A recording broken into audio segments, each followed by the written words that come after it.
Ayan yung mga kabudoy, sa araw na ito mga kabudoy, magluluto tayo ng Bicol Express mga kabudoy. So ayan, nilinis ko na nga mga kabudoy yung baboy at nagisa na rin ako ng sibuyas at saka bawang mga kabudoy. Perfect man din.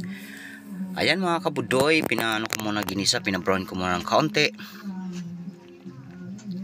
Tapos igigisa na natin yung ating baboy mga kabudoy. Yan, na ginisa ko na mga kabudoy ang baboy.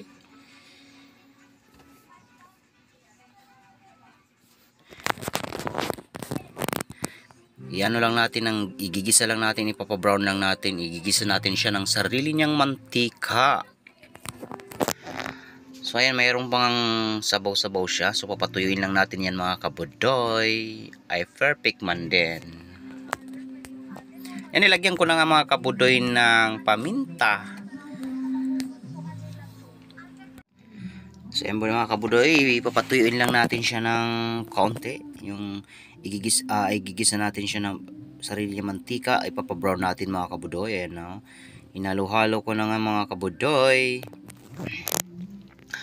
Hinalo-halo na nga yung insan. Masarap na yan insan. Perfect man din. Ayan, nagbabrown na siya ng kaunti mga kabudoy. Ayan, yan, natutuyo na siya. Yan. Sige lang, halo lang ng halo.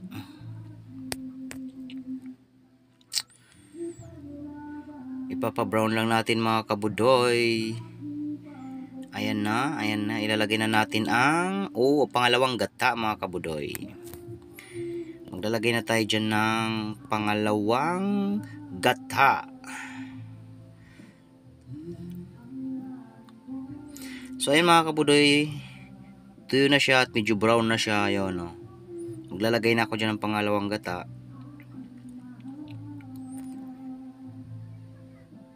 Yan, lalagyan ko na yan. Yan. Sarap ng ating ngayon yan mga kabudoy, ang ating tanghalian. Mayroon kasi nag-request mga kabudoy, nag-request kasi ang mga people ng Bicol Express. Ay, nilagay ko na mga pangalawang gata mga kabudoy. Syempre, papatuyuin lang din natin ng kaunti. Tsaka natin ilalagay ang unang final na gata. Ay, perfect man din. Ayan na mga kabudoy, oh. Yun.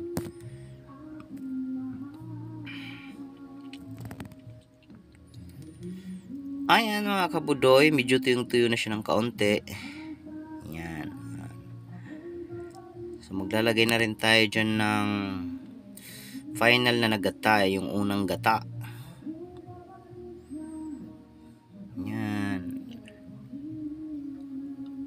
Actually malambot na yung baboy mga kabudoy. So ayan na, naglagay na ako ng yung gata na talaga, yung muna.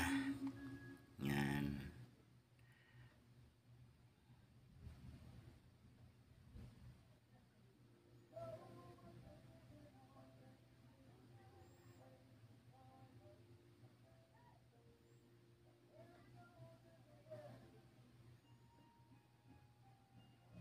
Tapos maglalagay na rin ako mga kabudi ng siling. Naglagay na ako dyan ng paminta. Tsaka lalagay na rin ako ng asin. At tsaka naglagay na rin ako ng konting sugar.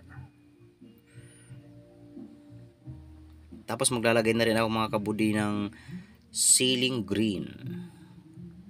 Siyempre pag Bicol Express budoy, mga kabudoy, siyempre may sili para maanghang. So mga kabudoy, naglagay na ako ng sili ng green.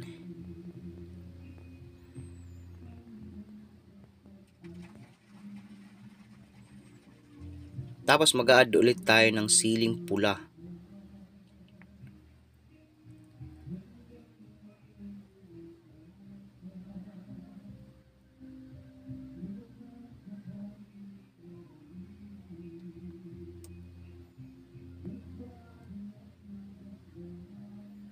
Ayan, nag-add lang ako mga kabudoy ng sili na pula para medyo malasa natin yung anghang.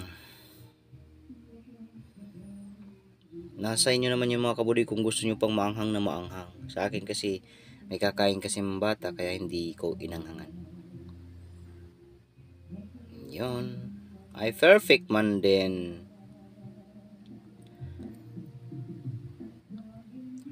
So ayan mga kabudoy, pa-comment na lang kung mga kabudoy kung taga saan ka para malaman ko kung saan nakaabot ang aking mga video. Maraming salamat.